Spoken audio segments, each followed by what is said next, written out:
남현 엠마 수녀님은 성 바오로 딸 수도회 소속으로 전임 교황 베네딕토 16세 져서 나자렛 예수 유년기를 번역하신 분입니다.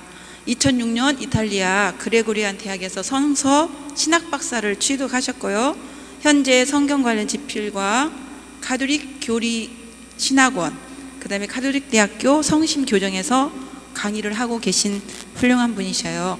자, 그럼 우리 시간이 됐으니까 남현 엠마 수녀님을 큰 박수로 맞이하시겠습니다.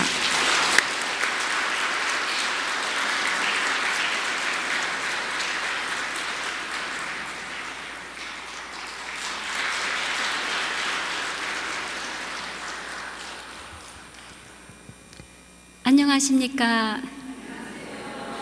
사실 오늘은 특히 박수를 받을 사람이 제가 아니라 이렇게 눈 오고 춥고 빙판길을 무릅쓰고 오신 여러분들께 정말 박수를 드리고 싶습니다. 그래서 옆 사람께 정말 칭찬하고 격려하는 의미로 박수 한번 쳐드리죠.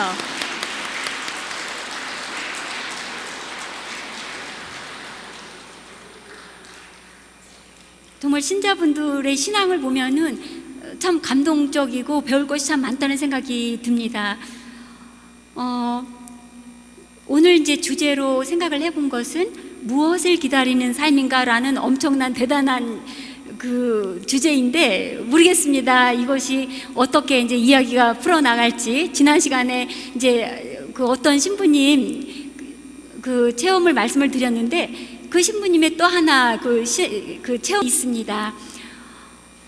어떤 할머니가 또 강론 때 강론이 굉장히 지루하셨는지 이렇게 앉으셔서 처음부터 꼬박꼬박 졸기 시작을 하시더랍니다. 그래서 그냥 신부님께서 아유 할머니가 그냥 피곤하신가 보다, 내 말이 좀 지루한가 보다 이렇게 생각을 하셨대요. 그런데 시간이 가면 갈수록 할머니가 이제 코까지 고르시면서 옆 사람을 막 그 방해할 만큼 몸을 막 휘저으시면서 주무시더랍니다. 그래서 할머니가 막 그렇게 하셔서 옆 사람께 이제 방해가 되니까 신부님이 웃음도 나고 그 옆에 계신 분이 굉장히 조금 성가시다 싶으셔가지고 옆에 계신 할머니께 신부님이 그렇게 이야기를 하셨대요. 할머니, 지금 옆에 계신 할머니가 너무 피곤하셔서 코도 고르시고 너무 이렇게 움직이시니까 좀 깨워주세요 했더니 그 할머니가 하시는 말씀이 아, 재운 사람이 깨우죠. 왜 날 보고 깨우래요 하시더랍니다.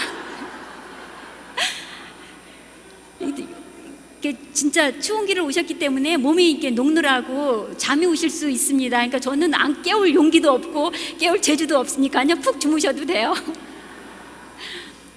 예, 무엇을 기다리는 삶인가? 잠깐 30초 동안 눈을 감으시고요. 이 삶 안에서 무엇을 혹은 누구를 기다리고 사시는지 30초만 잠깐 눈을 감고 어떤 말이 먼저 떠오르는지 한번 내면의 소리를 한번 잠깐 들어보겠습니다.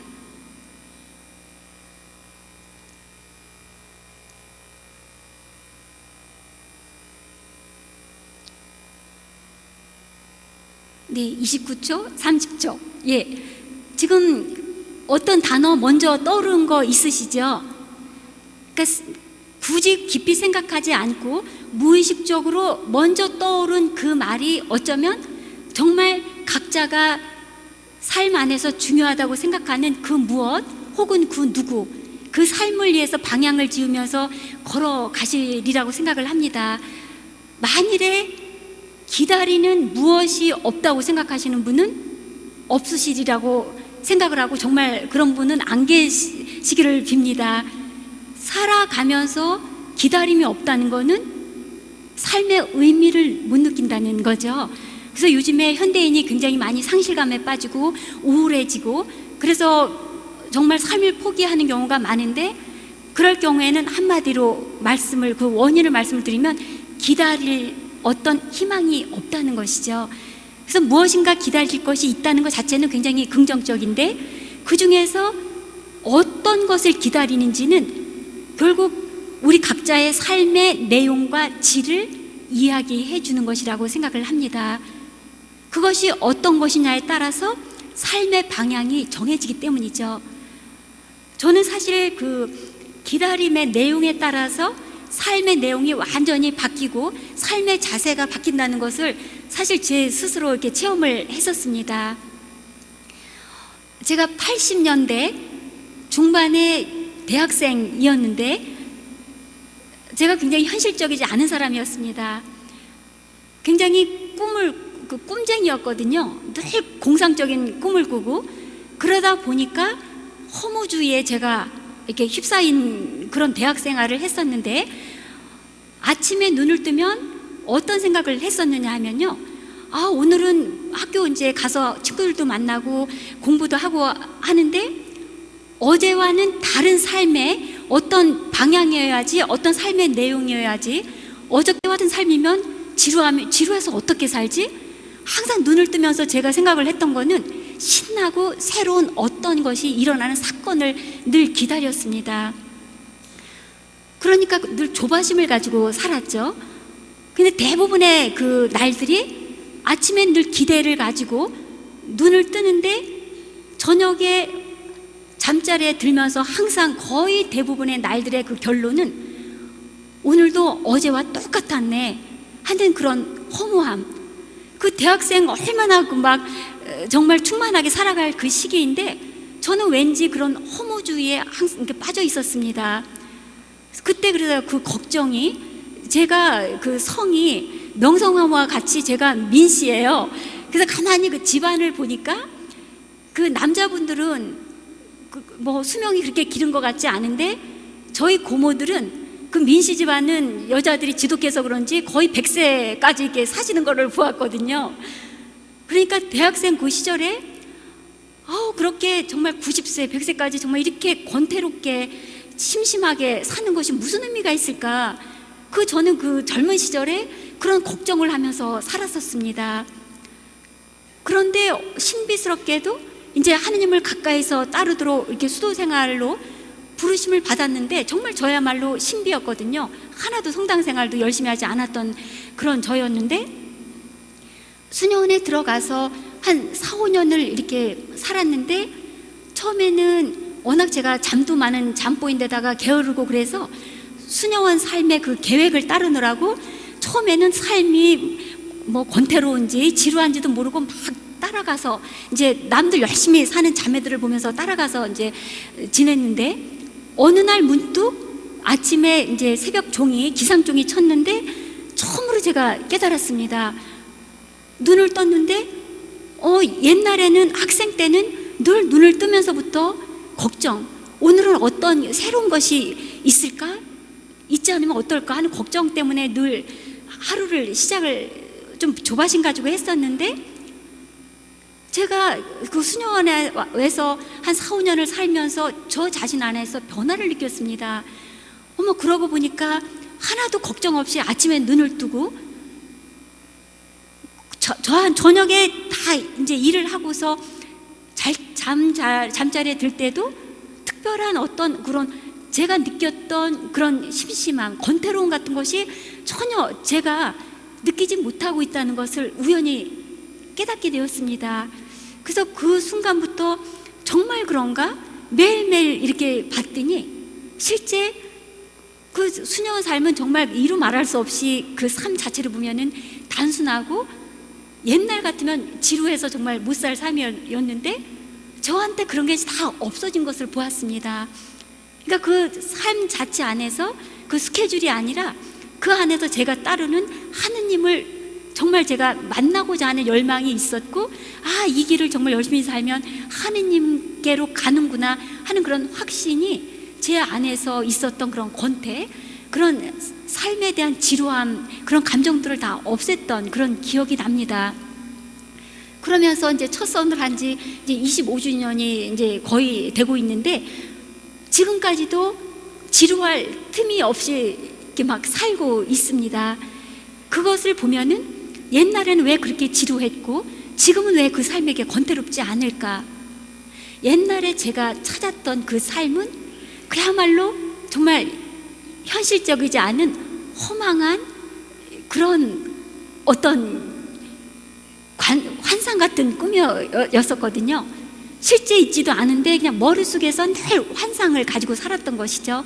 그러니까 현실 삶 안에서 만족을 못 느꼈는데 수도 삶을 하면서 그 꿈이 구체적으로 변화된 것을 보았습니다. 그러니까 하느님이라는 그 구체적인 분을 만나면서 작은 체험들을 하면서 그 기쁨을 느끼고 그것이 제 삶의 어떤 패턴이 되었고 작은 그 기쁨들이 이제 하나의 삶의 그 흐름이 되어서 지금은 정말 제가 있어야 할 그 자리에 있다는 것을 이렇게 느끼게 되었습니다. 그것을 보면은 그 복음서에서 두 주인을 섬길 수 없다라고 말씀하신 것이 무슨 의미인지 이제는 알 것 같습니다. 이제 제 나이가 제가 덩치가 작아서 어리게 보는데 사실 내년이면 53이거든요. 그러니까 이제 이렇게 수도생활 25년 이렇게 하고 이제는 밖에서 살았던 삶보다 이제 수년에서 살았던 삶이 더 많아졌는데 그 두 주인을 섬길 수 없다는 것, 정말 그 주인 따라야 할 분이라면 그것이 물론 수도 삶만이 뭐 가장 좋은 것이 아니라 결혼 생활을 하시더라도 정말 그 안에 하느님을 모시고 산다면 정말 우리 삶의 그 질이 내용이 완전히 달라질 수 있다는 것을 저는 정말 제 안에서 체험을 했었습니다. 이렇게 살아가면서 무엇인가를 기다리고 사는데 그 방향이 그 하느님으로 정해졌을 때는 하느님이 모른 채 하지 않으신다는 것을 정말 확신을 하게 됩니다. 항상 하느님께서는 당신을 기다리는 사람에게 손을 내미시고 관계를 맺어주시는 것을 느낄 수가 있습니다.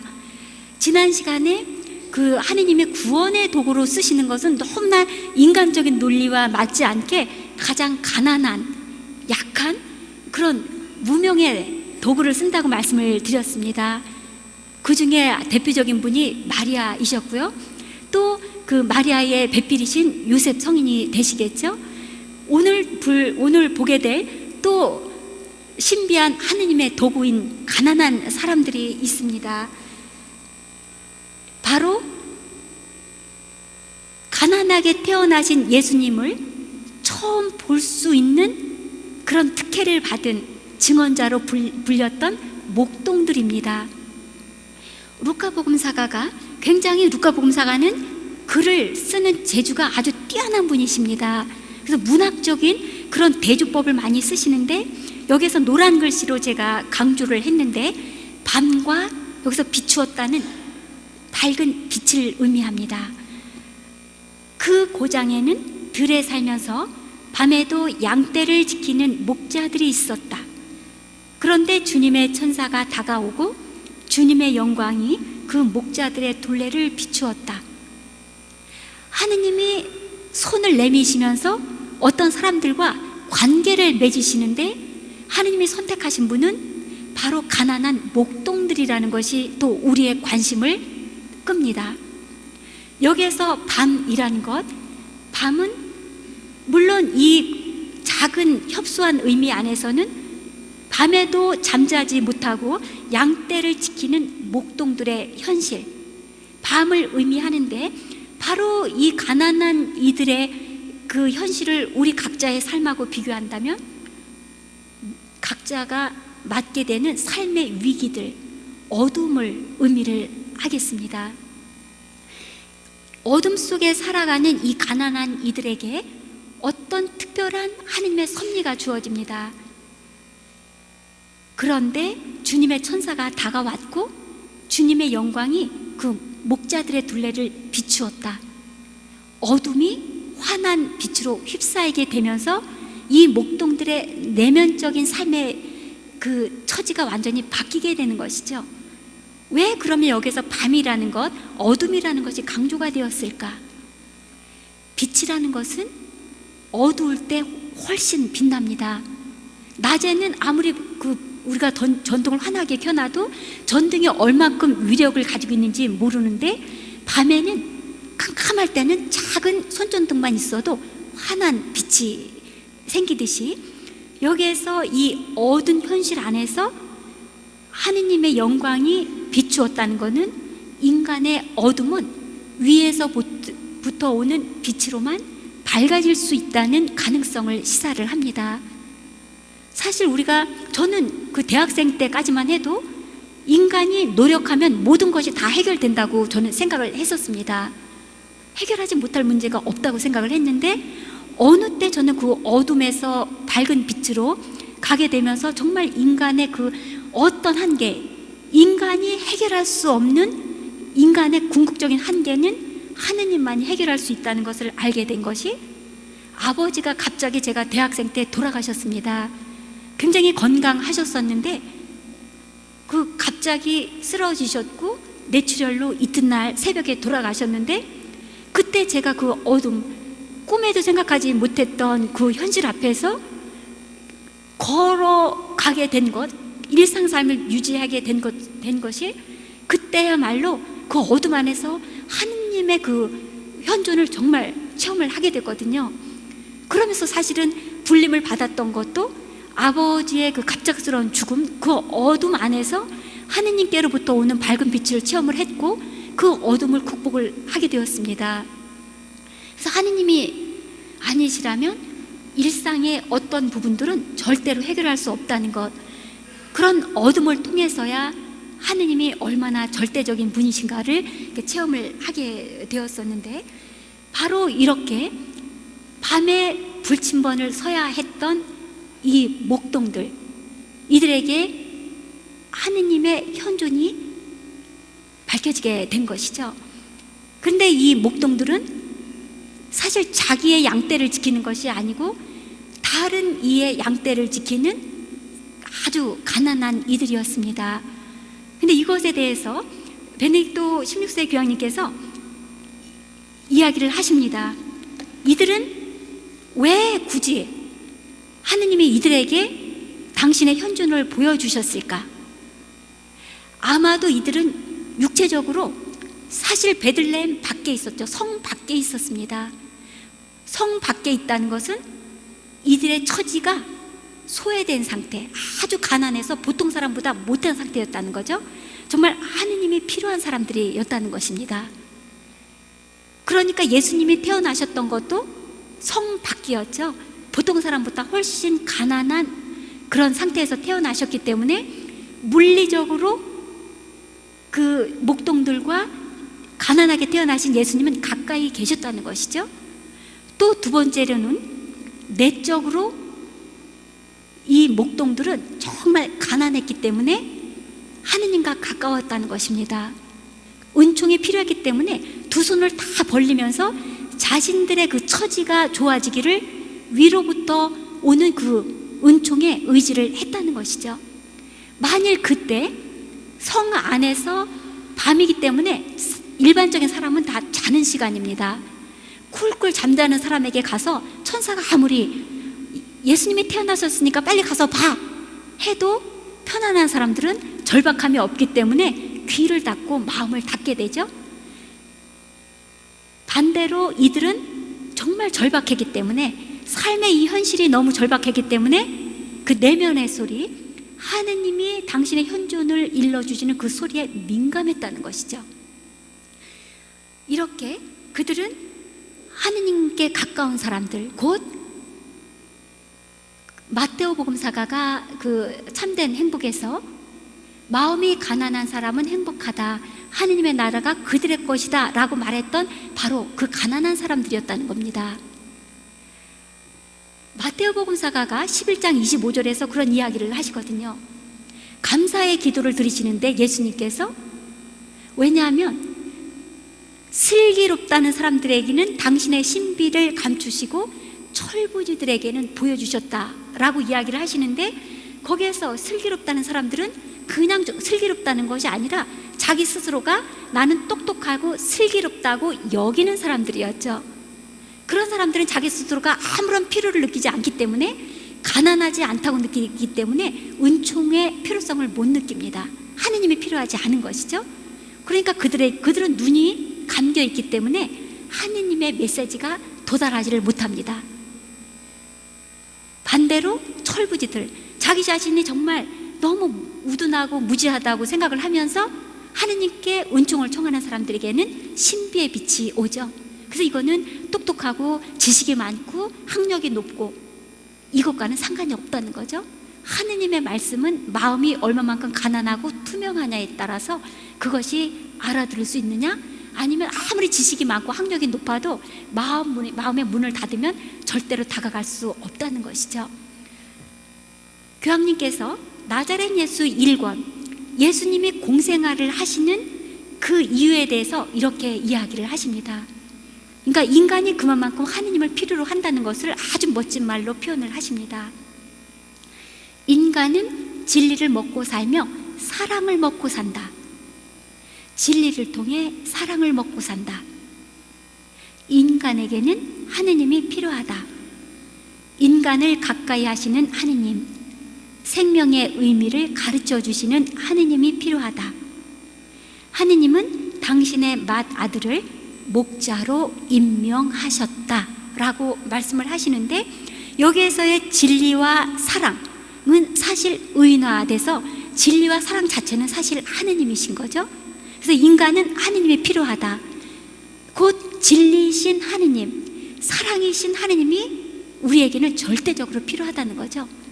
지난 시간에 구유에 누워 계신 예수님은 인간이 먹어야 할 참 양식으로 오신 분이라고 그 말씀을 드렸는데, 바로 이렇게 인간이 하느님이 필요하시기 때문에 인간이 되어서 구유에 누워서 오셨고, 바로 돌아가시고 나서 매일매일 우리에게 그 성찬례를 통해서 다시 한번 먹히시는 우리의 참 양식이신 하느님, 그분이 우리는 절대적으로 필요하다고 교황님께서 역설을 하십니다.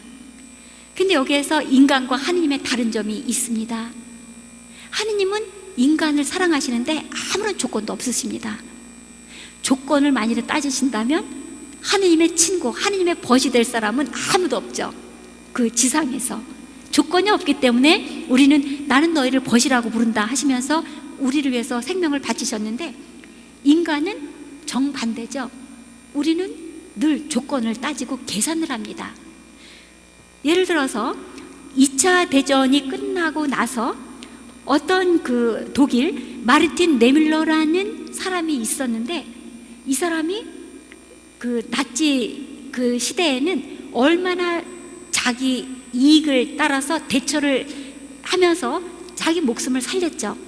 그런데 2차 대전이 끝나고 독일이 지고 나서 정말 자기의 내면을 성찰하는 반성의 시를 쓰는데, 이것이 이 사람 개인의 문제가 아니라 결국은 저는 이것을 제 자신 안에서도 봅니다. 우리 살아가는 우리 모두의 모습이라고 생각을 하는데, 이렇게 시를 씁니다. 한번 들어보시고 이것이 나의 또 다른 모습이 아닐까 한번 생각을 해보시면 좋겠는데요. 이렇게 쓰세요. 나치가 공산당원을 숙청할 때 나는 침묵했다. 나는 공산당원이 아니었으므로. 다음에 나치가 유다인을 숙청할 때도 나는 침묵하였다. 나는 유다인이 아니었으므로. 그 다음에 나치가 노동조합원을 숙청할 때도 나는 침묵하였다. 나는 노동조합원이 아니었으므로. 그 다음에 나치가 가톨릭 교도를 숙청할 때도 나는 침묵하였다. 나는 개신교도였으므로. 마침내 나치가 나를 숙청하러 왔을 때 나를 위해 나서주는 이가 아무도 없었다. 이 사람도 다른 사람을 위해서 하나도 희생하지 않았고, 또 이 본인이 숙청을 당할 때도 어느 누구도 이 사람을 위해서 희생한 사람이 없었다는 거죠. 이만큼 인간과 하느님은 하늘과 땅의 그 차이를 보이면서 정말 인간은 째째하게 늘 따지면서 계산을 합니다.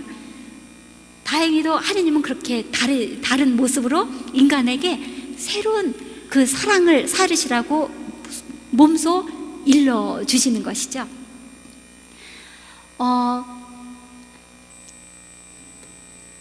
그 천사들이 목동들에게 일러주었던 말, 아주 중요한 이야기를 합니다. 나타나서 갑자기 어둠 속에서 빛으로 나타나서 들려준 말이 바로 이것이죠. 두려워하지 마라. 나는 온 백성에게 큰 기쁨이 될 소식을 너희에게 전한다. 오늘 너희를 위하여 다윗 고을에서 구원자가 태어나셨으니 주 그리스도이시다. 여기에서 중요한 것이 두려워하지 마라라는 그 안심을 주는 말씀입니다. 두려워하지 마라라는 이 말씀은 신앙을 재촉하는 신앙을 가지라는 말씀인데, 바로 이 말씀은 하느님은 충실하고 선하신 분이라는 것을 끝까지 의심하지 말라는 그 초대입니다. 두려워하지 말라라는 이 말씀은 천사가 마리아가 영보를 받으실 때도 이야기를 했고, 요셉이 그 마리아가 아기를 자기 아이가 아닌 누군가의 아기를 가졌다는 걸 보고 파혼하기로 막 결심을 하면서 막 뭔가 마음이 갈등을 했을 때 천사가 꿈에 나타나서 두려워하지 마라. 그 아이는 성령으로 인해서 태어난 아기이기 때문에 마리아를 아내로 맞아라 했을 때도 두려워하지 말라는 이야기를 했습니다.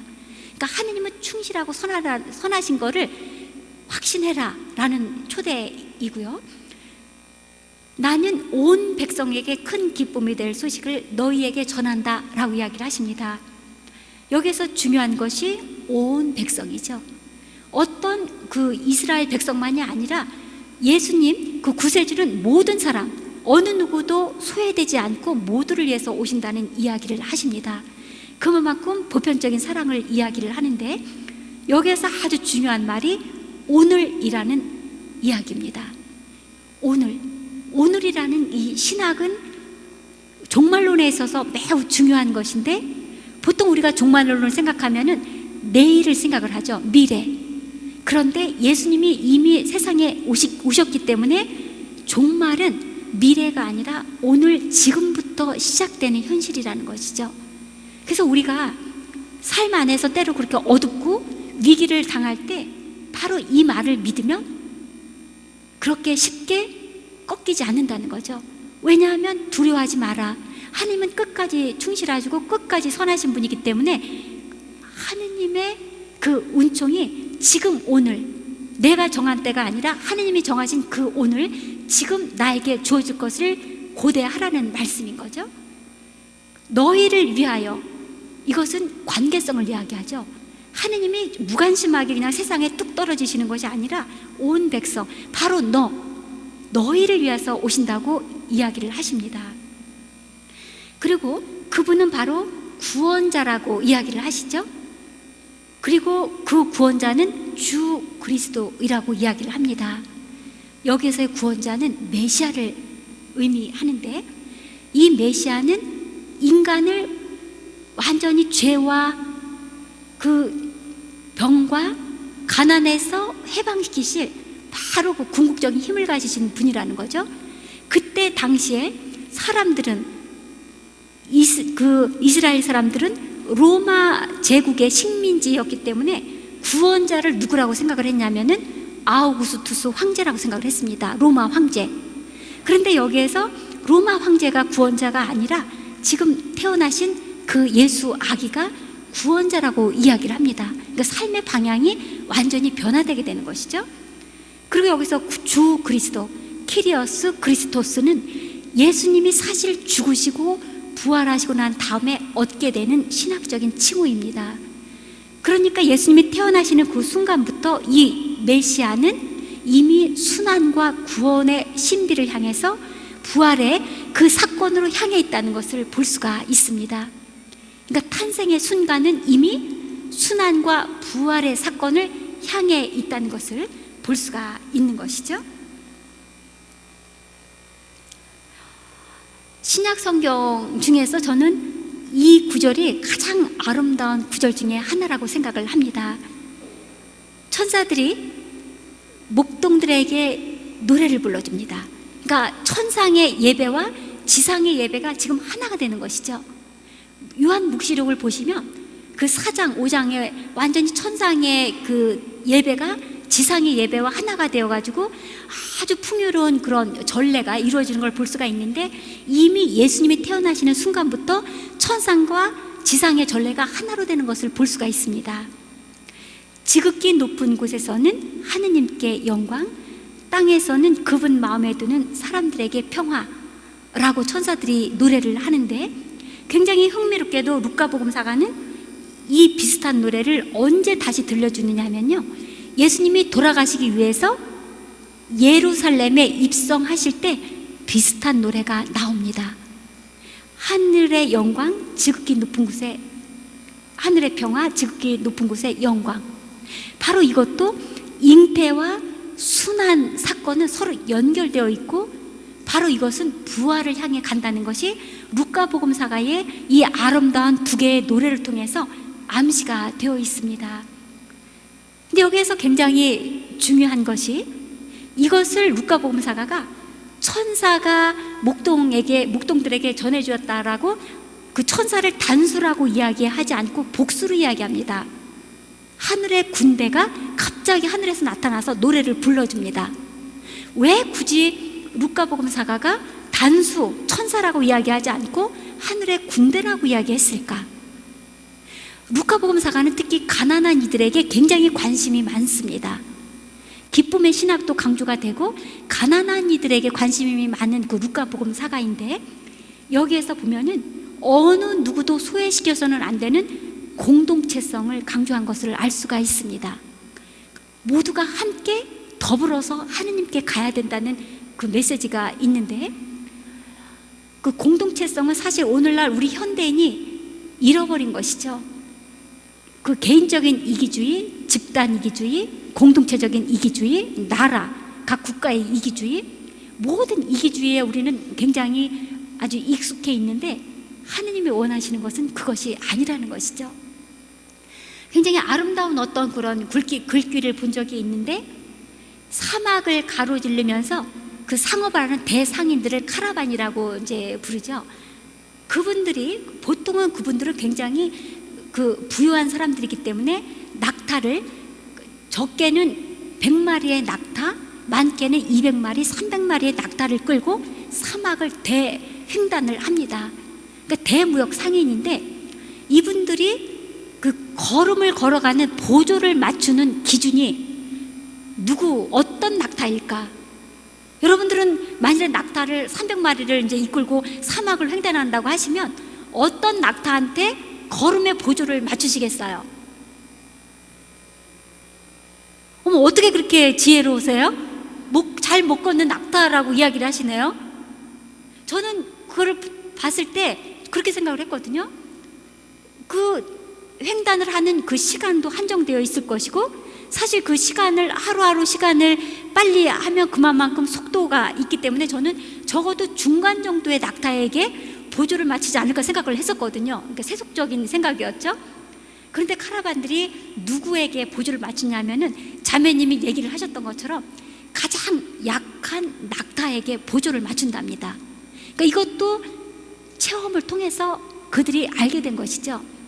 만일에 강하고 튼튼하고 잘 걷는 낙타에게 보조를 맞추면 사막을 다 횡단하고 나서 목표지에 도달을 하면요, 그 목적지에 도달했을 때는 아주 강한 낙타밖에 살아남지 않는답니다.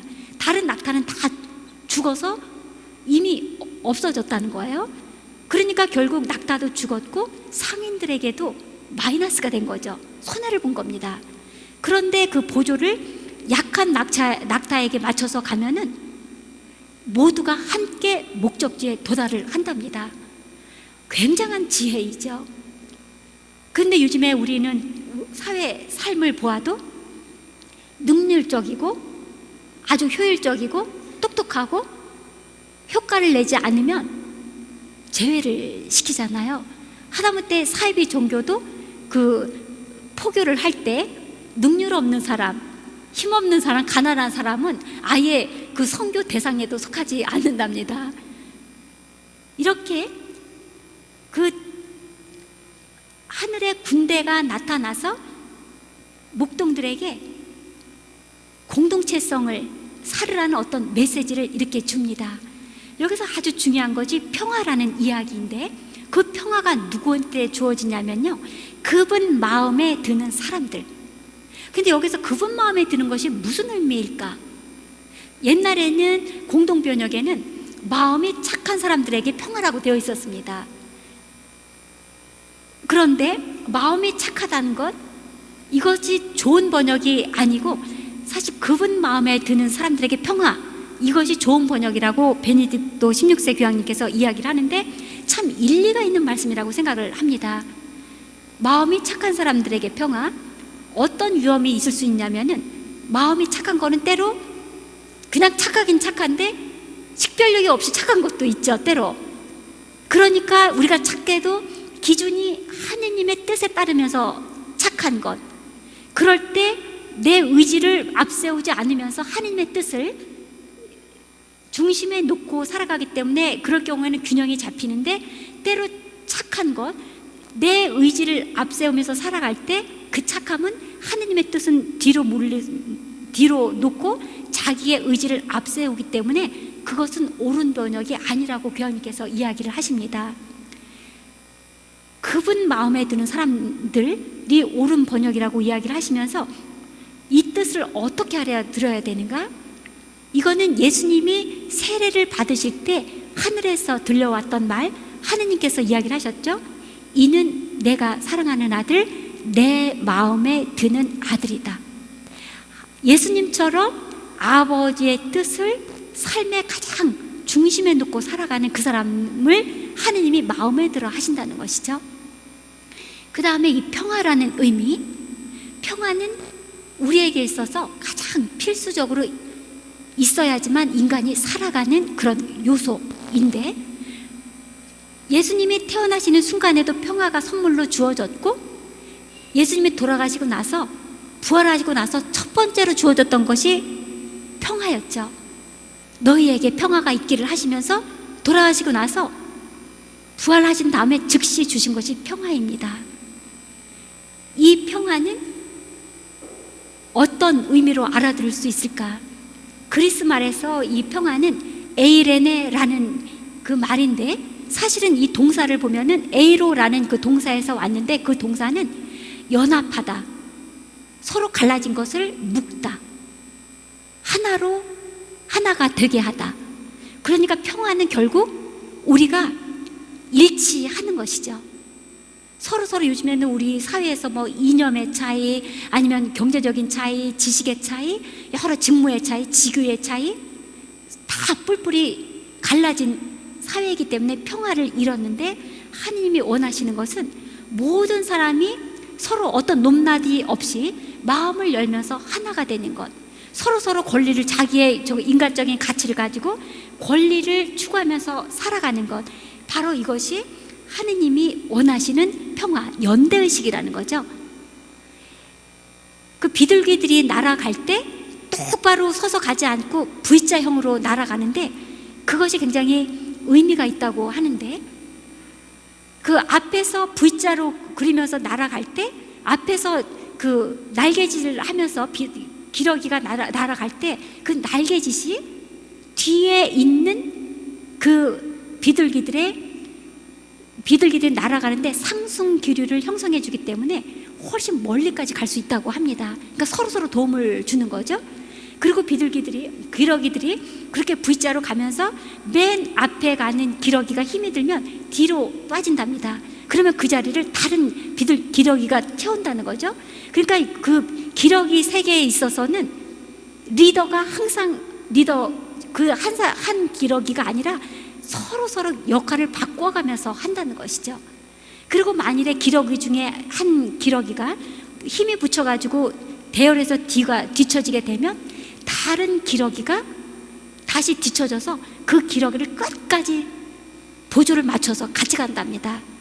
그래서 나중에 천천히 가면서 어느 순간에 그 대열에 합류할 수 있도록 이렇게 연대의식을 산다고 합니다.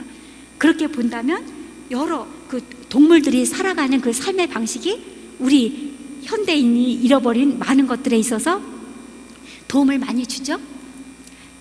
천사들의 이야기가 있자마자 목동들이 달려갑니다.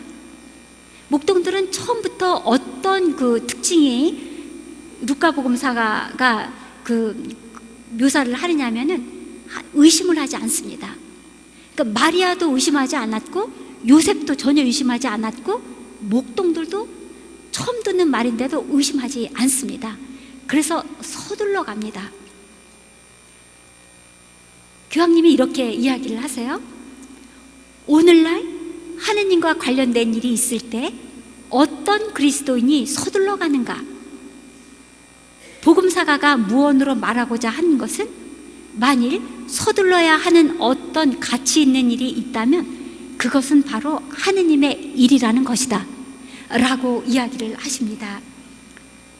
왜냐하면 목동들이 그렇게 이야기를 합니다. 빨리 가서 천사들이 이야기한 것이 사실인지 확인해 보자.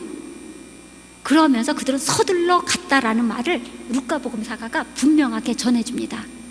그러니까 서둘러 갔다라는 표현 또 기억나시죠? 마리아가 그 영보 사건을 받고 나서 엘리사벳을 방문할 때 서둘러 갔다라는 표현을 루카복음사가가 합니다. 바로 이 서둘러 간 것을 목동들이 했다는 것이죠. 여기서 굉장히 교황님이 흥미로운 이야기를 하시죠. 현대의 사람들이 다 바쁘게 살아갑니다. 그런데 바쁘게 살아가는데 현대인들이 관심을 갖는 것이 하느님의 일인가 아니면 세속적인 일인가 지금 비판을 하시는 거죠. 사실 얼마 전에 그 여의도에 불꽃 축제가 있었죠. 한 달 전쯤인가? 그때 서울에 살고 있는 그 100만의 인파가 모였다고 해요. 그래서 사실 굉장히 그 여의도 작은 그 광장에 모였기 때문에 여러 사람이 다치기도 했다고 하는데, 그런데 하느님의 일 때문에는 사실 사람들이 많이 모이지 않죠. 제가 보기에는 진짜 오늘 같은 날 이렇게 많으신 분이 오신 거는 기적입니다.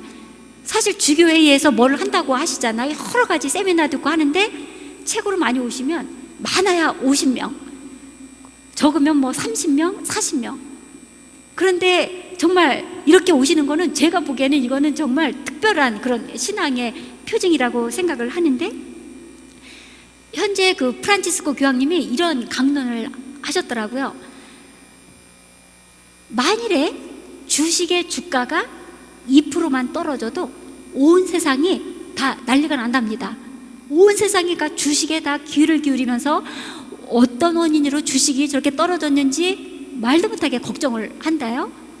그런데 옆에 나라에 누가 죽는지, 옆에 나라에 어떤 정말 불행한 그 재앙이 일어났는지, 내 옆 사람이 어떤 그런 어려움에 처해서 정말 밥을 굶는지, 아파서 어떤 어려운 상황에 있는지 아무런 관심이 없다. 이것이 바로 그리스도인들이 극복해야 할 과제라고 이야기를 하셨습니다. 사실 요즘에 우리 그 신문 보도를 보아도 독거노인들 문제, 혼자 이렇게 돌아가시면 몇 달 만에 돌아가신 것을 알게 된 경우도 꽤 있죠. 이거는 참 정말 현대인에게 가장 치욕적인 그런 일이라고 생각을 하는데, 그래서 이런 말씀을 하시는 거죠. 만약 우리가 서둘러서 가야 할 일이 있다면 영화 보러 가는 것이 아니고 어디 불꽃 놀러 가는 것이 아니고, 물론 그것도 나쁜 건 아니지만 그보다 우선순위는 하느님의 일이라는 것이죠. 하느님이 기뻐하실 것, 그래야지만 하느님의 마음에 들어서 평화를 선물로 받을 수 있다고 이야기를 하십니다. 그러니까 여기에서 루카복음사가가 강조하는 것은 그 목동들, 밤에도 잠자지 못하고 양떼를 지켰던 그 목동들은 믿음의 모델이라고 이야기를 하십니다. 왜냐하면 첫 번부터 전혀 의욕을 품지 않았죠. 믿었고, 믿으면서 가서 보니까 실제 천사들이 이야기해 준 것이 사실이라는 것을 확인했고, 확인한 다음에 찬미를 했고, 찬미한 다음에 일상으로 돌아와서 기쁘게 살아가는 것이죠. 근데 우리가 보통 인간적인 논리로 생각을 하면 믿음보다 아는 것이 먼저인 것 같죠? 알아야지 믿고, 믿어야지 이제 모든 걸음을 걸을 수 있을 것 같은데, 그 복음사가들이 이야기해 주는 것에는 인간의 알미 먼저가 아니라 믿음이 먼저고 그 다음에 알미 온다는 거죠. 그래야지만, 믿어야지만 우리가 그 알의 영역을 넓혀가고 우리의 시선을 넓힐 수가 있다는 거죠. 지금 그 잉태, 동정녀가 잉태한 사실도 우리의 그 과학적인 지식, 인간의 논리로 생각을 하면 절대로 이거는 이해가 되지 않죠. 하지만 믿음이 있을 때 그것을 우리가 알아들을 수가 있습니다. 성령이 어떤 작용을 해서 어떻게 그 동정녀가 아이를 낳은 것이 역사적인 사실인지를, 그러니까 믿음이 먼저라는 것이죠. 이렇게 목동들은 믿음의 전형으로 제시가 되었습니다. 그 다음에 교황님이 또 관심을 가지시는 분들이 있는데 동방박사들입니다. 이분들이 신비한 별을 따라서 이제 왔던 사람들인데 교황님은 동방의 그 박사들을 현자라고 이야기를 하는데, 왜냐하면 진리를 찾는 사람들이었기 때문이죠. 동방의 현자들은 새로운 시작이다. 그들은 그리스도를 향해 길을 떠나는 인류를 대표하며 모든 역사를 통해 계속되는 행진을 시작한다. 그들은 인간 영혼의 내적 열망, 그리스도를 향한 종교들과 인간 이성의 움직임을 나타낸다. 곧 이 동방의 현자들은 실제 교황님이 이야기하시기에 이분들은 천문학자였을 거라는 겁니다. 당대에 예수님 시대에 바빌론의 그 문헌을 보면은 굉장히 그 천문학적인 별의 움직임을 계산할 수 있는 전문적인 천문학자들이 있었다는 것이죠. 이들도 분명히 천문학자였을 것인데 별의 그 움직임, 그때 기원전 6, 7세기에 목성하고 토성이 서로 만나가지고 굉장한 빛을 발했던 것이죠. 이것이 사실일 수 있는 게 중국의 고대 문헌에도 그쯤에서 굉장한 별이 오랫동안 하늘에서 비쳤다라는 실제 문헌이 있습니다.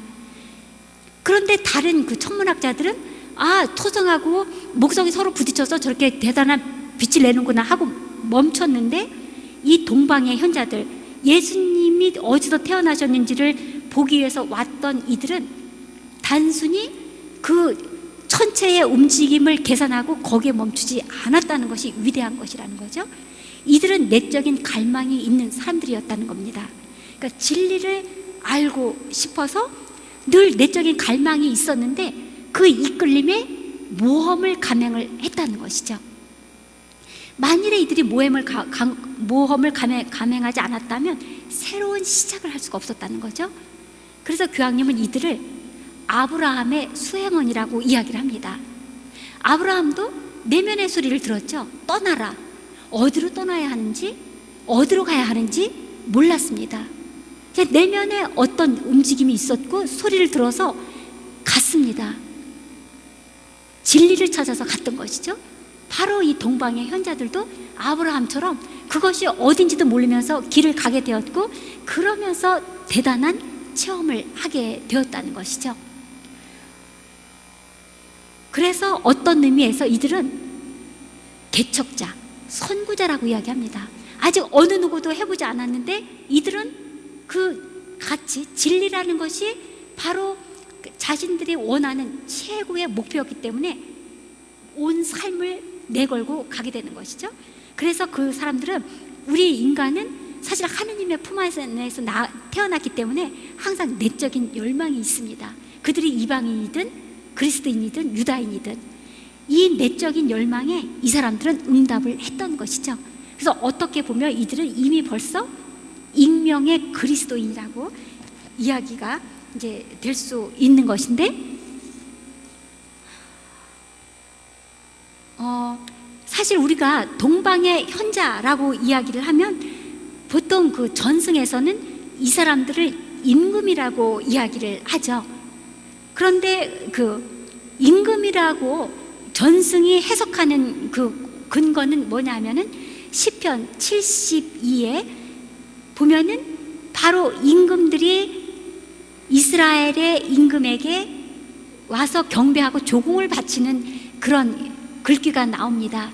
여기에서 영감을 받아서 그리스도교 전승은 아마도 이 동방 박사들은 어떤 동방에서 온 임금들일 거다. 각 나라, 세 나라에서 온 임금들일 거라고 이야기를 합니다. 타르시스와 섬나라 임금들이 예물을 가져오고 세바와 스바의 임금들이 조공을 바치게 하소서. 모든 임금들이 그에게 경배하고 모든 민족들이 그를 섬기게 하소서. 우리가 그 동방 박사들을 구유에 모실 때 그 중에 한 사람은 조금 거무잡잡한 얼굴로 항상 형상화를 합니다. 왜냐하면은 당대에 예수님 당대에는 5대륙을 다 발견하지 않았었고 아프리카와 아시아와 유럽만 발견이 되었었습니다. 그러니까 그 중에 이제 그 유럽, 아프리카, 아시아를 대표하는 새 임금이 왔다고 생각을 했던 것이죠. 그러니까 그리스도교 전승은 그 중에 한 임금을 까무잡잡한 그 아프리카 사람이라고 생각을 했는데, 바로 그것은 그리스도의 왕국 안에서는 어느 누구도 신분의 차별도 그 출신의 차별도 없는 다 평등한 그런 보편적인 사회라는 것을 강조를 하는 것이죠. 근데 그것이 오늘날에는 뭐 대단한 것 같지 않지만 모두가 우리는 같은 권리를 가졌다는 것을 윤리 안에서 배웠기 때문에, 근데 사실 우리가 모든 사람을 다 동등하게 여기고 살아가는 그런 삶 자체는 실제 삶 안에서 적용하는 것은 그렇게 쉬운 문제는 아닌 것 같습니다. 특히 우리나라 안에서 솔직하게 우리가 이제 외국인을 볼 때 유색 인종을 대할 때와 백인을 대할 때 우리 국민이 어떻게 그들을 똑같이 대우를 할까? 대우를 하지 않을까? 여러분들은 똑같이 대우를 할까요? 아니면 대우를 하지 않을까요? 어떻게 생각을 하세요? 머리로서는 똑같이 대우해야 되죠. 그래서 그 실험을 실제로 거리에서 해보기 전에 사람들한테 다 물었대요. 만일에 그 동아시아 사람하고 저쪽에 유럽이나 그 미국 쪽에서 온 백인 우리를 대할 때 우리가 그 사람들을 똑같이 대할까요? 아니면 차별을 할까요? 했더니 사람들이 거의 100% 아유, 차별을 왜 하나요? 똑같죠? 대답을 했답니다. 그래서 실제 거리에 나가서 그 실험을 했는데 그 다큐멘터리를 보니까 굉장히 마음이 이제 아팠는데, 어느 날 그 강남 쪽에 미국인이 영어로 삼성역을 가야 된다고 하시면서 출근 시간이었거든요. 사람들에게 다 물었습니다. 영어로 삼성역을 가야 되는데 어떻게 하면 되나요? 했더니 온 사람들이 다 몰려들어가지고 도와주려고 다 애를 써요. 영어를 너 알아들었어? 어떻게 했어? 어딜 가고 싶대? 뭐 그분에게는 모든 사람이 막 인산인해가 됐습니다. 나중에 누가 그분을 손을 잡고 가냐 하면은 출근을 해야 하는 어떤 아가씨가 손을 잡고 그분 삼성역까지를 데려다 주거든요. 이튿날 똑같은 시간에 동아시아 분, 영어를 하는 분을 같은 자리에 세웠습니다. 그분이 영어로 물었거든요. 똑같은 말로 삼성역을 가야 되는데 어떻게 하면 되나요? 매정하게도 사람들이 다 그냥 지나가요. 정말 저렇게 정말 우리가 태도가 달라질 수 있을까 할 만큼 다 지나갑니다. 그러니까 어떤 60대 좀 넘으신 아주머니께서 너무너무 보다 안 됐으니까 그 지나가는 어떤 그 아가씨를 붙들고 도대체 이 사람이 아까부터 뭐를 도와달라고 하는데 사람들이 다 못 본 척하고 간다. 나는 영어를 모르니까 제발 좀 나한테 해석 좀 해달라. 그렇게 하셨거든요. 겨우 어떤 사람 이렇게 불러서 영어를 이제 말하는 걸 해석을 했고 어떻게 가야 된다고 이야기를 이렇게 해주는 것을 보았습니다. 그만큼 우리의 자세가 머리는 아닌데 실제 삶 안에서는 그렇게 우리가 보편성을 살기 어려운 우리의 현실입니다. 근데 이렇게 이제 그리스도교 전승은 예수님이 태어나시면서 온 세상에 이러한 불평등한 차별은 없다라고 이야기를 하시는 것이죠. 그러니까 동방 박사들도 이방인인데 그들에게는 어떤 유색인종도 전혀 차별받지 않고 경배하러 오신 이런 보편적인 사랑, 이것이 바로 예수님의 속성, 사랑의 속성을 이야기하는 것이죠. 동방 박사들이 와가지고 묻습니다. 유다인들의 임금으로 태어나신 분이 어디 계십니까? 여러분들은 이 질문을 동방 박사들이 어디에 와서 이 질문을 했을까요? 이 질문을 어디에서 했을까요? 사실 성경에는 나오지 않습니다. 그냥 그 문맥으로 보았을 때 알 수가 있는 건데, 헤로데에게 가서 이야기를 하죠. 궁정으로 갔습니다. 왕궁으로. 근데 참 이상하지 않으세요? 분명히 별을 보고서 왔다고 했는데, 별이 만일에 끝까지 갔다면 베들레헴 그 들판에서 구유 위에 누워 계신 아기에게 갔어야 되죠. 그런데 이들이 왕궁으로 갔습니다.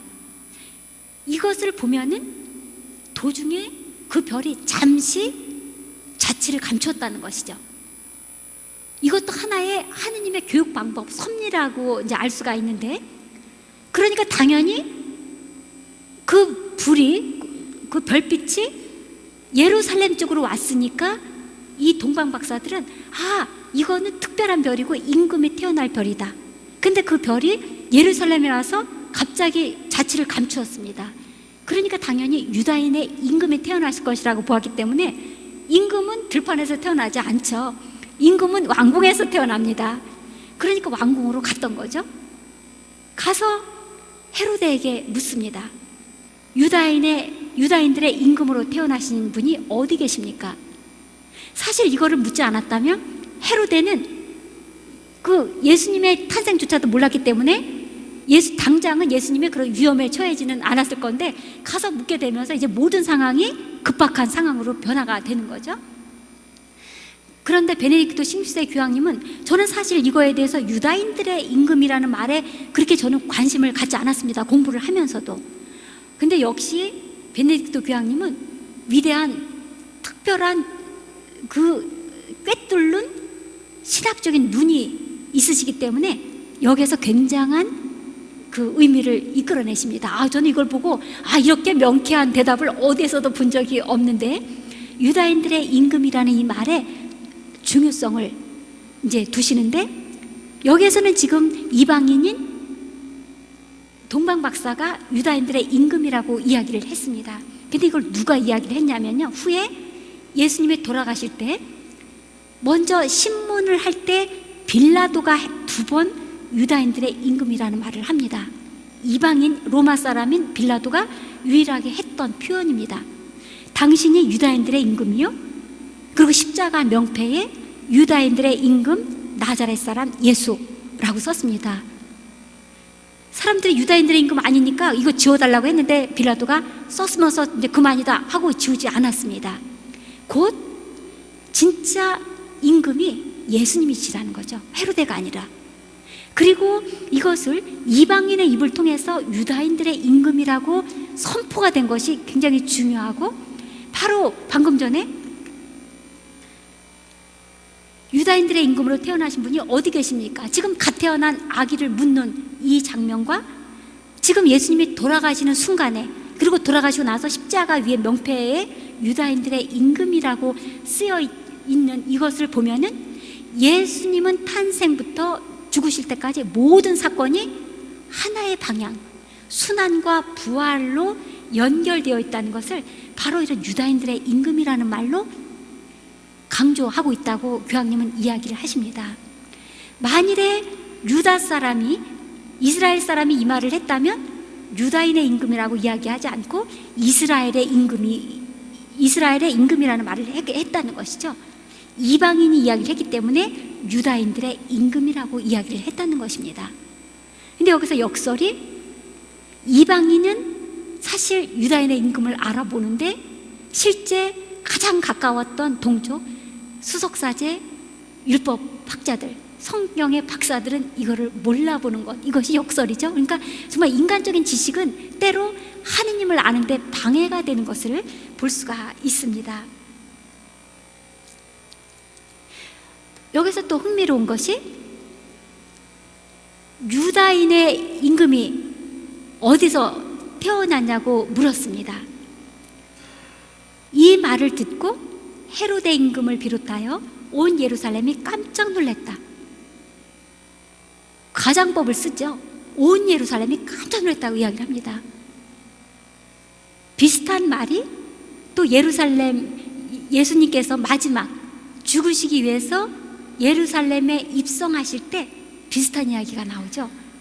이렇게 하여 예수님께서 예루살렘에 들어가시니 온 도성이 술렁거리며 저분이 누구냐 하고 물었다. 곧 예수님은 인성을 지니신 동시에 신성을 지녔다는 것이 바로 온 세상이 예수님의 현존 앞에서 갑자기 갈팡질팡하는 것을 보면 알 수가 있습니다. 그리고 또 하나, 여기서 깜짝 놀랐다, 술렁거렸다, 이 말은 고통의 의미를 담고 있습니다. 헤로데는 당연히 자신이 지금 임금인데 유다인의 임금이 태어났다니까 지금 굉장히 위기를 느끼는 거죠. 헤로데는 당연히 깜짝 놀랄 만한 이유가 있습니다. 그런데 왜 온 예루살렘이 깜짝 놀랐을까? 예수님을 믿는 데는 그만큼 대가를 치러하는 인간의 고통이 따른다는 것을 암시하고 있는 것을 볼 수가 있습니다. 정말 예수님께서 태어나시고 난 다음에 헤로데가 그 예수 아기, 임금이라는 그 아기에게 위기를 느끼기 때문에 그 무고한 아기들을 다 학살을 하라는 엄명을 내리죠. 실제 그런 역사적인 사건이 일어났고, 그리고 나중에 예수님을 믿는다는 이유로 박해를 받게 되죠. 그리고 우리가 살아가면서 그리스도인이기 때문에 양심이 있어서 만일에 하느님을 모른다면 삶을 선택하는데도 더 그냥 아무렇게나 쉽게 편하게 살 수가 있습니다.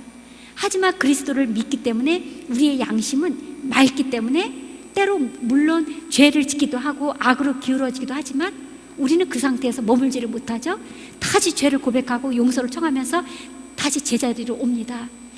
그만큼 예수님을 따르는 것이 아주 고통을 감내해야 한다는 그런 의미가 담겨 있는 것을 볼 수가 있습니다. 그럼에도 불구하고 이렇게 우리가 살아가는 것은 바로 예수님의 왕권과 그 순환의 신비는 함께 가기 때문이라는 거죠. 우리가 고통을 감내하는 이유는 바로 이 고통이 마지막이 아니기 때문에, 고통을 겪지 않으면 그 이후에 올 기쁨, 그것을 그만큼 우리가 만끽하지 못하는 것이기 때문에 하느님의 정말 그 기쁨에 도달하기 위해서는 바로 여기에서 암시하고 있는 고통의 가시밭길을 가야 한다는 것이 의미가 내포되어 있습니다. 사실 나자렛 예수 1, 2 그 유년기를 보면은 교황님의 그 삶 안에서도 이런 것이 참 잘 많이 드러나는데, 우리가 언뜻 생각하면 교황직은 사실 영광의 직이라고 생각을 하죠. 모든 그 보편교회를 다 다스리는 최고의 왕의 자리죠. 세속적인 의미로 본다면. 그런데 한 개인의 삶으로 보았을 때, 그 중요성을 보았을 때 영광의 자리라기보다는 순환의 자리인 거죠. 그래서 저는 이거를 다 보면서 언제나 그 베네딕토 16세 교황님이 예수님의 삶을 탄생부터 그 공생활, 죽으시고 부활하시는 온 장면 안에서 항상 그 순환의 신비를 굉장히 그 아프지만 그것을 밝은 그 부활의 빛으로 그 해석을 하시려는 그 노력을 보면서, 아, 교황직이라는 그 자리가 얼마나 한 개인으로 보았을 때 정말 순환의 길인지를 참 많이 알 수가 있었습니다. 그래서 아마 교황님이 쓰시는 이 글 자체가 고통에 대해서, 순환에 대해서 굉장히 심도 있게, 아주 설득력 있게, 확신 있게 쓰신 것을 보면은 교황님의 삶 자체가 많이 반영되어 있다는 것을 느낄 수가 있습니다. 그 다음에 이제 그 동방 박사들이 유다인들의 임금이 어디서 태어났냐고 물었죠. 헤로데는 당연히 성경을 모릅니다. 그러니까 수석 사제들하고 율법 학자들을 불러 모으죠. 유다인들의 임금이 태어났다는데 성경에서 뭐라고 하느냐 했더니 100점, 아주 대답을 너무 잘합니다. 왜냐하면 그들은 성경을 다 암기하고 있죠. 유다 베들레헴입니다. 사실 예언자가 이렇게 기록해 놓았습니다. 유다 땅 베들레헴아, 너는 유다의 주요 고을 가운데 결코 가장 작은 고을이 아니다. 완전히 하느님의 그 신비를 이야기합니다. 이것이 미카서 5장 1절에 나오는 건데, 이렇게 주저함 없이 율법 학자들과 수석 사제들이 대답을 합니다. 여기서 유다 땅 베들레헴아, 너는 유다의 주요 고을 가운데 결코 가장 작은 고을이 아니다. 사실 베들레헴은 실제 가보면 척박하기가 이루 말할 수 없는 땅이죠. 거의 농사도 짓지 못하는, 그래서 양떼를 그냥 그 목조지에 놓고서 먹이는 그런 불모지인데, 이 땅이 가장 중요한 고을이 되죠. 예수님이 탄생하시기 때문에. 바로 메시아 구세주가 탄생하시는 그 장소가 가장, 정말 인간의 논리와 다르게 가장 불모지에서 태어나셨는데, 그 장소가 최고의 중요한 땅이 되는 것이죠. 실제 지금도 이스라엘에 가보면 너무나 그 쓸모없는 땅이죠. 거의 바다이고 거의 그 바위이고 나무도 제대로 자랄 수 없는 그 이스라엘 땅이 그렇게 역사적으로 종교적으로 사실 중심이죠. 왜냐하면 예수님이 거기서 태어나셨기 때문에. 그래서 그렇게 이스라엘을 가기 위해서는 그 공항에서도 어찌나 그 검문이 심한지 정말 너무나 귀찮을 만큼 모든 가방을 처음부터 끝까지 다 열어보고, 그래서 너무나 진짜 막 거치장스러워서 이제 다시는 가나 봐라 하지만 또 가게 되는 것이 그곳이죠. 그만큼 중요한 장소. 그런데 여기에서 굉장히 그 흥미로운 것이, 베들레헴 하나도 화려하지 않지만 하느님은 바로 그곳을 선택을 하신다는 것. 인간은 오히려 더 크고 튼튼하고 좋은 장소, 넓은 장소를 선택을 하지만, 그렇게 하느님의 그 논리는 언제나 역설적으로 구원 계획을 이루신다는 건데, 여기서 교황님이 굉장히 흥미로운 비판을 하십니다. 수석 사제들과 율법학자들은 어디서 메시아가 태어날지를 정확히 안다. 하지만 그들은 그분을 모른다. 그들은 알면서도 눈먼 채로 머문다. 실제 그들은 성경을 다 알고 있었죠. 유다 베들레헴입니다. 즉시 대답을 했죠.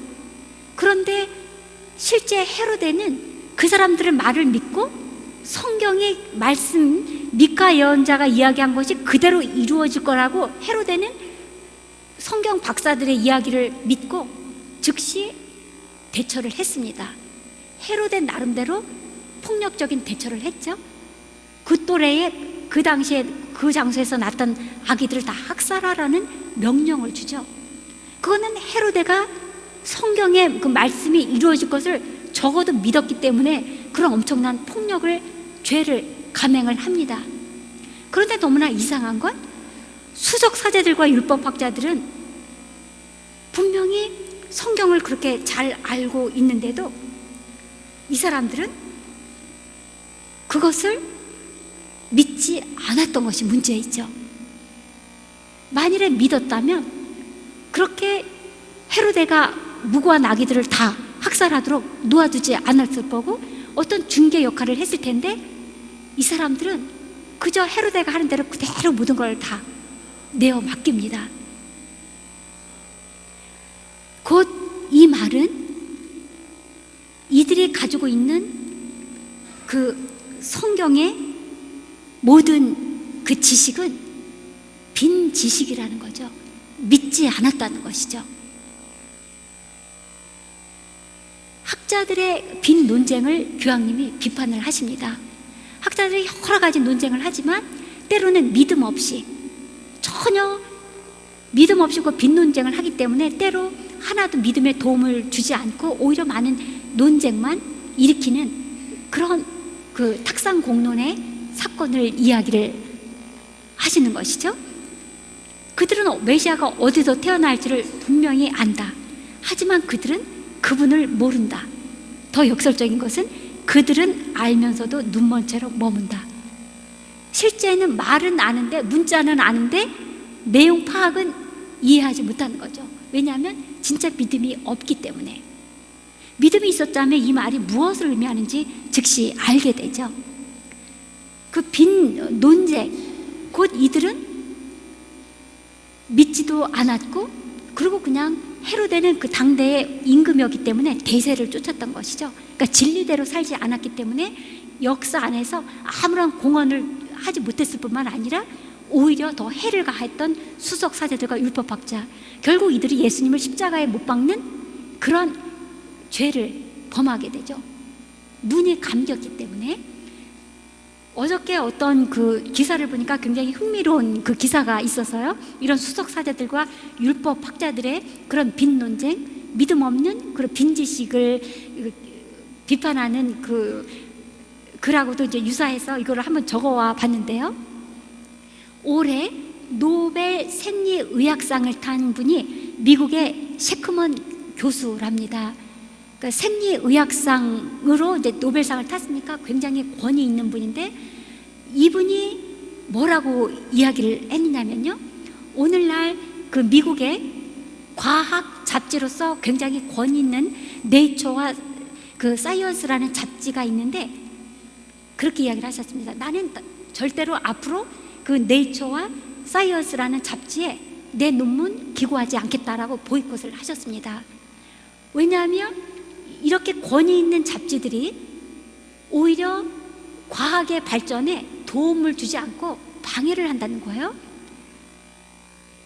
그 잡지에 논문을 실는 경우에는 굉장히 평점이 가해져가지고 보상이 주어지기 때문에 어디에 어떤 교수 자격을 따기도 쉽고, 어디에 어떤 평점이 굉장히 많이 가해지고 세상의 평판을 순식간에 막 조명을 받게 되는 그런 그 특혜를 준다고 합니다. 그러다 보니까 어떤 그 오류가 있을 수 있냐면은 과학이 제대로 발전하지 못하고, 그러니까 필요한 과학 실험을 하는 것이 아니라 유행을 따라간다는 거죠. 그러면서 그분이 그렇게 이야기를 했습니다. 이 셰크먼 교수가 예를 들어서 그 네이처와 그 사이언스가 그런 식으로 과학계를 그 과학계 안에서 횡포를 저지르기 때문에 필요한 과학이 발전하지 못한다 한 예로 황우석 교수님을 예를 들었어요. 그 인간 그 배아세포 복제하는 거, 그것이 실험을 조작을 해가지고 사이언스에 올렸잖아요. 그렇게 과학자들이 자기의 명성을 높이고 어떤 보상을 받기 위해서 무리해서 실험을 조작하면서까지 그 잡지에 기고를 하려고 한다는 것이죠. 이분이 그렇게 쓴 말을 했습니다. 어느 누구도 지금까지는 그것이 잘못된 것인지도 다 의식하고 있으면서도 어느 누구도 그런 쓴 말을 한 사람이 없었다는 거죠. 이분의 그 말이 지금 두드러진 것은 노벨상을 탔기 때문에 이분의 한 말이 그만큼 이제 결정적인 의미를 가지게 된 것이죠. 결국 세상은 때로 유행 따라서, 그리고 이 수석사들과 율법 학자들도 했던 것처럼 대세를 쫓아서 그냥 편안한 삶을 선택을 한다는 거죠. 그러다 보니까 진리의 눈을 감고 당당하지 못하게 그렇게 인류의 역사를 오히려 후퇴시키는 이런 삶을 살게 된다는 것을 교황님이 이렇게 이러한 말씀으로 이야기를 하십니다.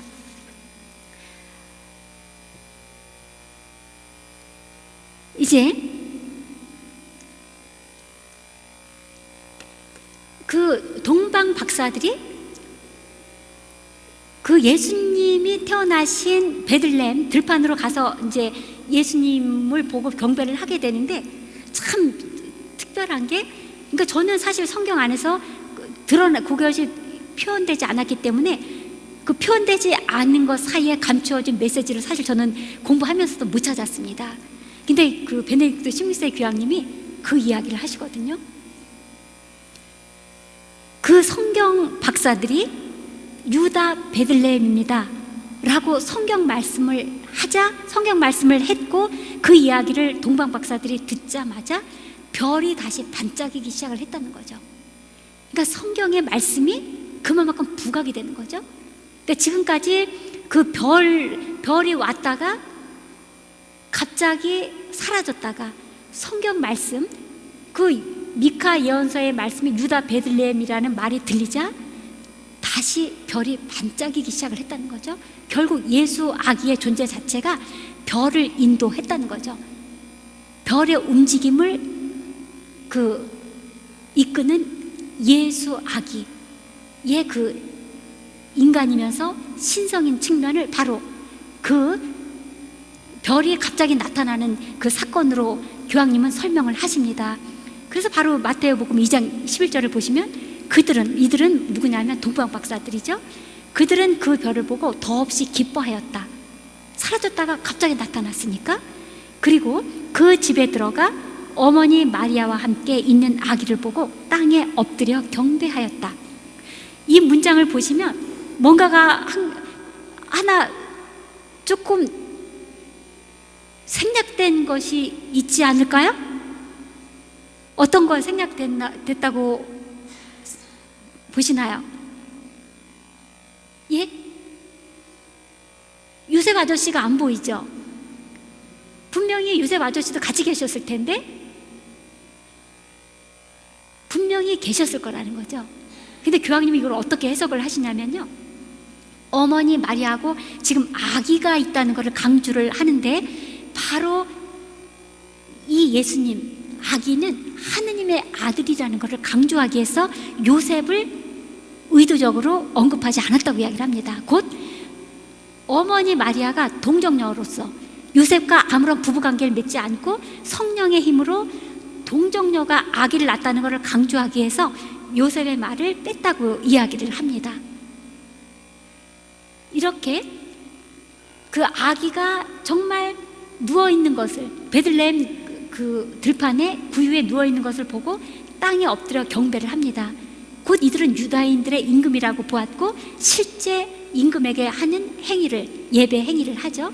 그래서 그 태양을 닮은 황금을 선물로 드리죠. 곧 임금이라는 이야기죠. 황금은 태양을 닮았기 때문에 오늘날 돈과 같은 그런 중요한 역할을 하죠. 그 다음에 유황, 하느님의 아들이라는 걸로 유황으로 이제 표현을 하고 모략을 드리죠. 예수님이 그 아기가 탄생할 때부터 그 순환을 받아야만 하는 운명을 이야기를 합니다. 그러고 난 다음에 이 동방박사들은 내면의 소리를 듣는 사람들이기 때문에 헤로데가 그렇게 꼬셨죠. 나도 가서 경배해야 되니까 나한테 어디서 누웠는지 꼭 알려달라고. 근데 내면의 소리를 들었기 때문에 그리로 가지 말라고 그 꿈속에서 메시지를 들었고 자기 길을 갑니다. 그러니까 동방박사들은 자기도 모르는 사이에 하느님의 가장 큰 협력자가 되었다는 것이죠. 그러니까 하느님의 섭리는 이렇게 인간이 알아들을 수 없지만 그 내면의 소리를 듣는 사람을 통해서 이렇게 당신의 구원 계획을 실현해 나가십니다. 예수님의 십자가 명패에 유다인들의 임금 나자렛 사람 예수라고 되어 있는데, 결국은 이것이 예수님의 존재와 속성을 십자가 명패가 그대로 다 이야기를 해줍니다. 이분은 임금이시고 나자렛 사람이신데, 교황님께서 굉장히 흥미롭게 또 이 나자렛 사람이라는 것을 해석을 하십니다. 그 그리스 말이나 히브리 말에서 그 비슷한 말은 굉장히 그 중요성을 가지고 있는데, 여기서 나자렛은 네체르라는 히브리 말하고 연관이 된다고 교황님을 이야기를 하십니다. 네체르는 새싹, 햇순을 이야기하거든요. 이사야서 11장을 보시면 그 이사이의 구루터기에서 새싹이 이제 솟아날 것이라고 이야기를 하는데, 그것이 바로 미래의 메시아를 예언을 하는 말이었죠. 여기서 나자렛은 그 네체르와 관련이 있다고 교황님은 설명을 하십니다. 네체르, 나자렛 발음이 비슷하죠. 그래서 나자렛 사람이라는 의미는 이사이의 죽은 그루터기에서 새 순을 움트게 하는 하느님의 약속 성취의 표징이라고 이야기를 하십니다. 그러니까 예수님 자체가 이미 구약의 선조들이 죄를 져서 거의 죽어가는 그루터기에 새로 새싹이 움트면서 완전히 큰 나무로 생명을 온 세상에게 전해주는 그러한 역할을 하시는 분이라는 거죠. 이거는 예수님의 존재의 의미와 그 속성, 사명의 속성을 이야기하는 것이죠. 그래서 이렇게 결론을 맺으셔요. 그분은 새싹이시다. 그분은 모태에서부터 죽음에 이르기까지 완전하게 하느님께 바쳐진 분이다. 예수님의 삶 전체는 사랑의 관점으로만 이해할 수 있는 신비다. 사랑을 빼놓고는 예수님의 삶을 이해할 수가 없죠. 어느 누가 자신의 생명을 완전히 죄도 짓지 않으시면서 최고의 죄인처럼 가장 그 모멸감을 느끼는 십자가 위에서 죽으실 수 있는가? 단 하나, 사랑이라는 이유 때문이었죠. 그것을 바로 십자가 현양축일 저녁 성밀도서 후렴에서 이렇게 이야기를 합니다. 정말 저는 이거를 볼 때마다 예수님의 삶 자체가 역설이었는데 바로 이 역설이 하느님의 구원 계획을 요약하는 그 말이라고 생각을 합니다. 사랑의 위대한 업적이로다. 십자가에서 생명 자체이신 분이 죽으실 때 죽음이 죽었도다. 생명이신 분이 죽으실 때 죽음이 죽었도다. 너무 역설이죠. 알아들을 것 같으면서도 굉장히 어려운데, 만일에 예수님이 당신의 생명을 지키기 위해서 죽음을 그냥 피해 가셨다면 예수님 혼자는 생명이겠지만 우리 모두는 다 죽음 상태에 있겠죠. 죽음을 맞서서 싸우셨기 때문에 그 죽음에서 생명의 싹이 나왔다는 아주 최고의 역설을 이야기를 하십니다. 그러니까 이것을 사랑이라는 그 의미를 빼놓고는 절대로 이해할 수가 없죠. 더군다나 인간은 늘 따지고 계산하는 우리의 속성을 본다면 예수님의 이 삶은 절대로 그 이해가 가지 않는 그런 속성을 가졌다고 이제 생각을 할 수가 있습니다. 예, 지금 이제 5분을 남겨놓고 있는데요. 이렇게 지루한 이야기를 정말 열심히 마치 재미있는 것처럼 이렇게 들어주셔서 저는 정말 너무나 감사드리고요. 지금 이제 5분 남았는데 혹시 어떤 질문이 있으시면 질문 받고 여러분들 따뜻한 방에 가서 이렇게 주무실 수 있도록 예, 이제 끝내도록 하겠습니다. 예.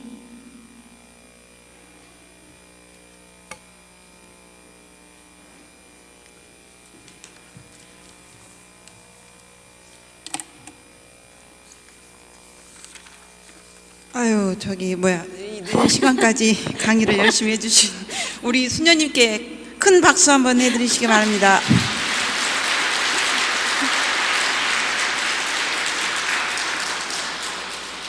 사실 진짜 늦은 시간인데도 굉장히 강연을 잘 해주셔서 그런지 좋은 분이 안 계시는 것 같아요. 먼저 첫 번째 질문 하나 하겠습니다. 베네딕토 16세 전임 교황님께서 이렇게 금세기를 대표하는 신학자로서 그리스도교 신앙에 관한 많은 저서를 남겼잖아요. 근데 특별히 나자렛 예수를 쓰신 동기와 이 책이 가지는 의미는 무엇인지 설명 좀 해주시겠습니까? 네.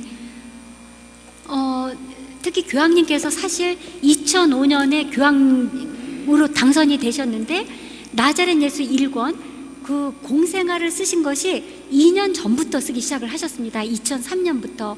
그래서 유년기가 작년에 2011년에 끝났으니까 9년에 걸쳐서 이 책을 쓰셨는데 꼭 쓰셔야만 했던 이유는 교황님은 굉장히 그 문제를 심각하게 생각을 하셨는데 1950년대부터 신학자들 사이에서 그런 그 어려움이 생기기 시작을 했는데요. 예수님을 반으로 나눈 거예요. 어떤 학자는 역사의 예수님만을 강조하고 어떤 학자는 신앙의 예수님을 강조해서 예수님 한 분이신 예수님을 완전히 반토막을 낸 것이죠. 역사의 예수님만 강조할 때는 그것이 무슨 문제가 되느냐 하면요, 예수님을 과거의 인물로만 보는 것이죠. 현재는 그러면 의미가 없는 분이라고 보는 거죠. 근데 만일에 우리가 현재 예수님이 아무런 의미가 없다면 믿을 이유가 없습니다. 과거에 묻혀 계신 예수님이라면 부처님처럼 어떤 다른 훌륭한 그냥 인물로 한 사람이 살고 갔다가 생을 마친 다른 인물, 그냥 사람과 같은 것이죠. 근데 예수님은 아니죠. 예수님은 죽으셨다가 부활하신 분이죠. 그러니까 역사 안에만 과거의 인물로만 멈춰설 수 없는 분이라는 거죠. 그런데 만일에 또 신앙의 예수님만을 강조를 하다 보면은 마치 신화, 역사성을 지니지 않은 신화의 인물로 보게 된다는 거죠. 그러니까 교황님은 이 책을 쓰시면서 예수님은 진짜 신화가 아니라 역사 안에서 살아가셨고, 그리고 그분은 부활하셨기 때문에 오늘날 우리가 믿어야 할 분이라는 것을 하나의 모습으로 보여주시려고 했던 것이고요. 그 다음에 또 하나는 오늘날 우리가 굉장히 세속주의, 상대주의가 아주 팽배한 오늘날을 살고 있습니다. 그러니까 절대적인 가치가 없죠. 학교 가서 대학생들하고 이렇게 이야기를 해보면요, 그렇게 이야기를 합니다. 아무런 그 절대 기준이 없어요. 저는 결혼하기 전에 동거하는 거 저는 좋다고 생각해요. 왜냐하면 사람을 알아야지 결혼을 하죠. 아무런 기준이 없어요. 뭐 낙태? 저는 괜찮다고 생각해요. 어쩌다가 뭐 아이를 갖게 되면 낙태를 해야죠? 절대적인 기준이 없거든요. 굉장히 심각해요, 그 수위가. 그러니까 교황님도 이거 굉장히 아주 심각하게 생각을 하셨던 거죠. 각자가 선택하는 거는 어쩔 수 없지만 우리가 절대 진리를 가지고 살아야지만 삶 안에서 제대로 식별하고 선택을 할 수 있는 바른 삶을 살아야 된다는 그런 어떤 의무감 때문에 신학자이기보다 신앙의 대선배로서 이 책을 쓰셔야 하는 어떤 그 필요성을 느끼셨고, 현대인이 아무리 많은 걸 가지고 있다 해도 우리는 다 정말 마음이 비어 있고 공허하고 상실감을 살고 있는 시대를 이제 지내고 있는데, 진정한 우리 삶의 목표는 바로 예수 그리스도 생명이신 그분이시라는 것을 강조하기 위해서 당신의 온 노력을 다해서 신앙을 고백한 책이 바로 나자렛 예수라고 말씀을 드릴 수 있겠습니다. 네, 감사합니다. 이 책이 참으로 우리 신앙의 중요한 책이네요. 네. 두 번째 질문입니다. 흔히 나자렛 예수가 이제 방대하잖아요, 양이. 그래서 첫인상에 굉장히 어렵게 느껴져요. 그런데 수녀님께서 이 책을 어떻게 우리가 읽으면 굉장히 쉽게 읽을 수 있는지 그 방법을 좀 가르쳐 주셨으면 합니다. 예, 사실 성경을 모르는 사람은 당연히 어려울 수밖에 없습니다. 성경 내용이 중심이기 때문에. 근데 저는 여기 오신 분들은 저거 성경 잘 아실 것 같고, 그리고 책을 읽으시기 전에 어떤 신학서적은 사실 그다지 이 책을 읽는데 중요하지 않고, 성경을 가까이 하는 사람은 이 책을 이해하는데 아주 결정적인 그 강점을 가지고 있다고 이제 생각을 하게 되는데, 책을 읽으실 때 지금 이제 대림 시기니까 먼저 이제 윤영기 시기부터 읽으시면 훨씬 도움이 되겠죠. 근데 윤영기 먼저 책을 읽으시지 말고요, 책을 읽으시기 전에 마테오 복음사가가 이야기하는 그 2장에 할애된 윤영기, 그 다음에 루카 복음사가가 이야기하는 2장에 할애된 윤영기 이야기를 먼저 성경을 읽으시고 이 책을 읽으시면은 이해가 쉽습니다. 그리고 성경의 내용을 알면, 아, 지금까지 이렇게 생각을 했었는데 아, 이런 새로운 면이 있구나, 아니면 나하고 생각이 조금 다르구나, 여러 가지를 비교를 해볼 수가 있기 때문에 절대적으로 필요하고요. 그리고 다음에 이제 그 성탄 시기가 끝나고 난 다음에 이제 공생활을 읽으실 때도 그 공생활 예수님께서 유혹을 받으시거나 세례를 받으시거나 그런 장면을 이제 이 책에서 설명을 해주면 책으로 먼저 가시지 마시고 그에 해당되는 성경 본문을 먼저 읽으시면은 이해하시는데 훨씬 더 쉽습니다. 그리고 1권을 보시면 1권이 가장 두꺼운데요. 1권을 보시면은 그 들머리에 1페이지에서 20페이지까지 교황님께서 굉장히 친절하게 그 성경 주석 방법에 대해서 이야기를 하셨습니다. 근데 교황님은 굉장히 친절하게 이야기를 해주신 건데 일반 신자들한테는 아주 어려운 말이에요. 그 20페이지 정도 되는 것이.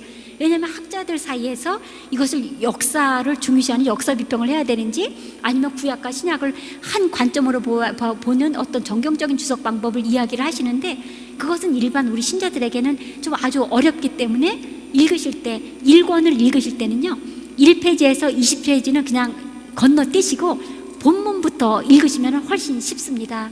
나중에 3권 다 읽으시고 나서 다시 그 20쪽을 읽으시면은 이제 조금 더 이해가 되시고요.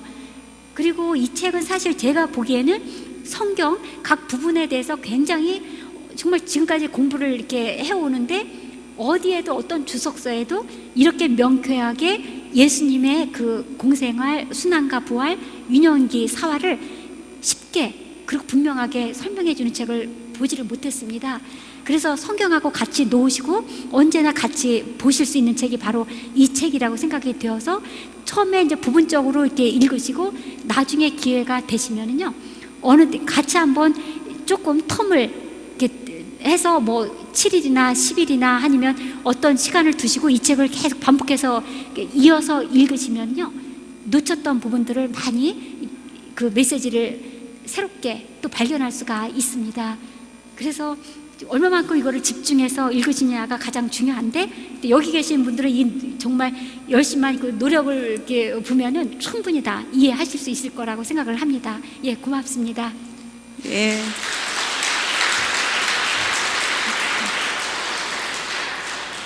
수녀님께서 이렇게 설명해 주신 대로 이 책을 읽으면 굉장히 성경을 이해하기가 쉽고 신앙생활에도 도움이 될 것 같습니다. 오늘